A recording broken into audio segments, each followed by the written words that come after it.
Di zaman sekarang, kita sebagai negara yang berdaulat dapat hidup bebas. Namun, apakah kita benar-benar merdeka? Selamat pagi teman-teman dan guru-guru. Kami dari kelompok 4 yang terdiri dari saya, Jonathan, Saya Andrew. Saya Hugo. Saya Jul.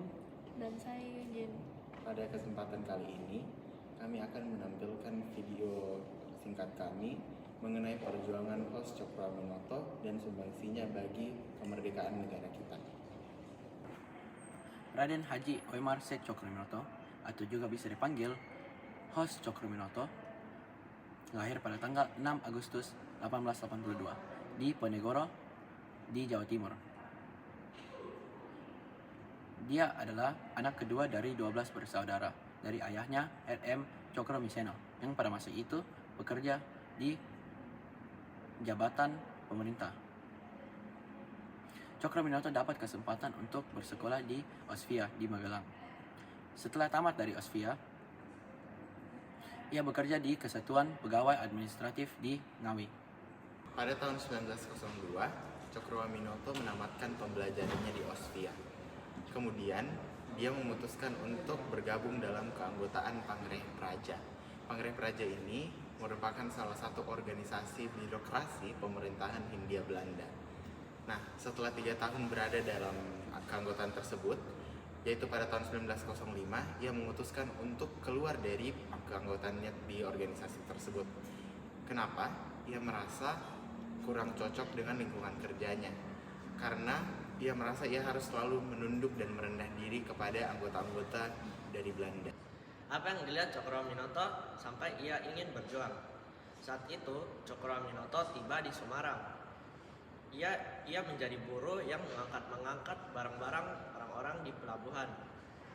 Nah, di situ ia merasakan penderitaan para warga-warga pribumi yang bekerja sebagai buruh.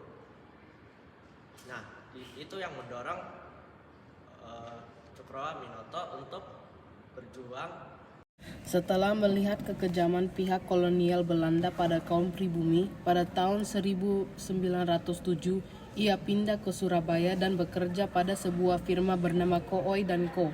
Di sana ia tinggal di Jalan Gunung Panele, di tepi Sungai Kalimas yang sekarang bisa dikunjung oleh orang umum.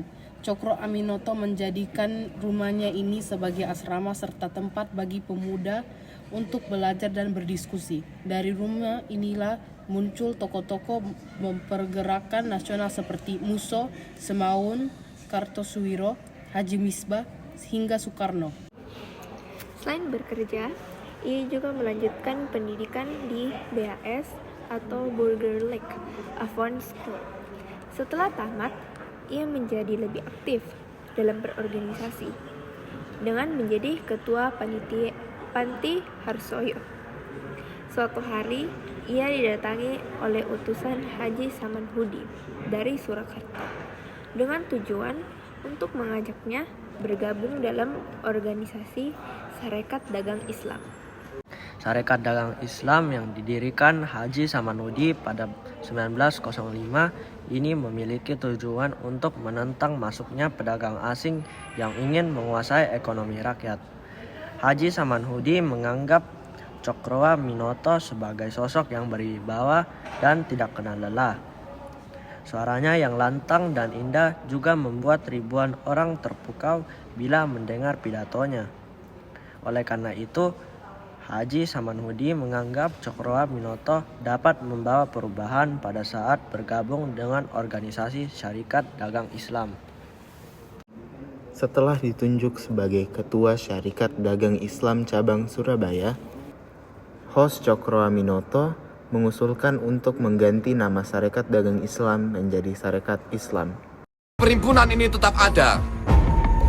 Maka aku dan Tuan Haji Samanhudi juga dengan cendekia yang ada dalam perhimpunan bersepakat untuk mengubah nama menjadi Sarekat Islam. Ini dilakukan dengan maksud agar organisasi tersebut dapat mencapai berbagai aspek, seperti politik, keagamaan, dan aspek sosial. Akhirnya, pada tanggal 10 September 1912, nama Sarekat Dagang Islam akhirnya diubah menjadi Sarekat Islam. Selain itu, karena kemampuannya berpidato, Host Cokroaminoto semakin terkenal dalam tubuh organisasi dan masyarakat umum. Akhirnya, di Kongres Syarikat Islam, ia dipilih menjadi Ketua Sentral Syarikat Islam. Syarikat Islam memiliki tujuan memajukan perdagangan Indonesia di bawah panji-panji Islam dan hal-hal lainnya, yaitu 1.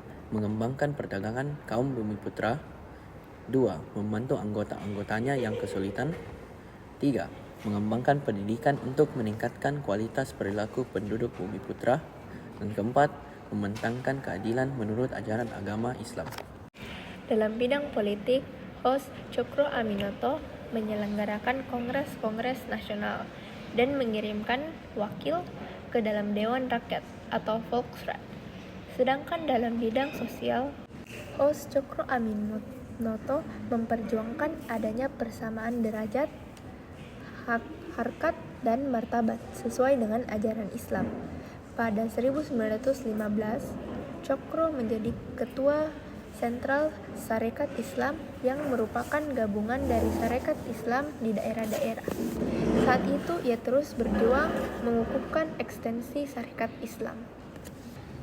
Dalam naungan organisasi ini, Cokroaminoto berjuang untuk menghapuskan diskriminasi usaha terhadap pedagang pribumi.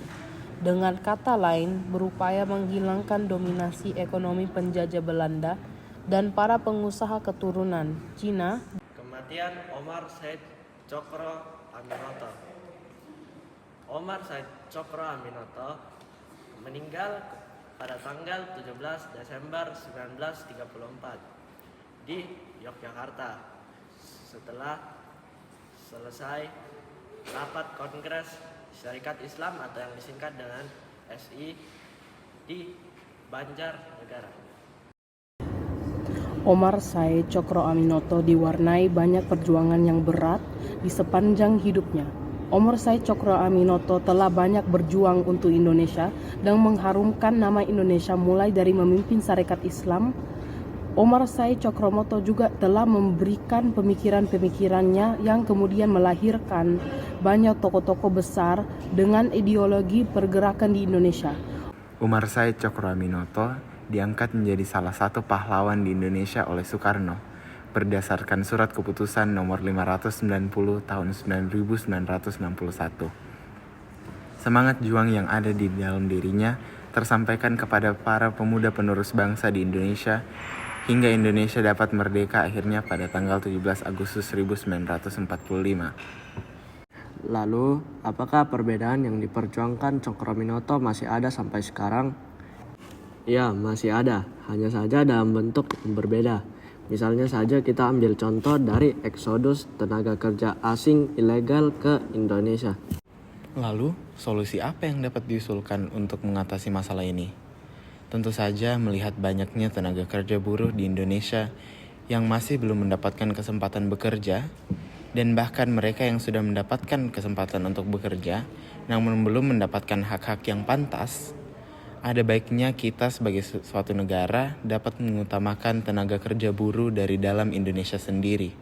Kita juga sebaiknya memberikan edukasi dan hak-hak yang pantas kepada tenaga kerja buruh Indonesia.